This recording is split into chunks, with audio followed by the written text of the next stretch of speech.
কোথায় গিয়েছিলি? এই তো দিদি জুতো কিনতে। জুতো কিনেছিস তুই এখন? কত নিয়েছে? জুতোটা 2000 টাকা দাম নিয়েছে, দিদিকে বললে হবে না। হে, বেশি নাই, মাত্র 150 টাকা নিয়েছে। ও, 150 টাকা? এই না হলে আমার বোন। A few moments later. এখানে কি রাখলাম? এখানে কি?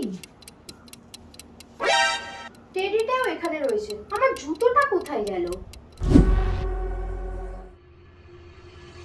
কি খুঁজছিস বলতো? তখন ধরে দেখে চলেছি, একবার পর্দার পেছনে, শোকেসের তলায়, এদিক ওদিক কিছু না কিছু খুঁজেই চলেছিস। আরে দেখ না, কালকে যে জুতোটা কিনলাম কোথায় যে রাখলাম খুঁজেই পাচ্ছি না। তুই কি দেখেছিস? ও, ওই জুতোটা? আরে আর বলিস না, কালকেই তো ওই কালুর মা এসেছিল, ওই জুতোটা চোখে পড়ে গেছে, দেখেই তো কি পছন্দ। আমি ওকে বিক্রি করে দিয়েছি 800 টাকা দিয়ে। জানিস 650 টাকা লাভ হয়েছে।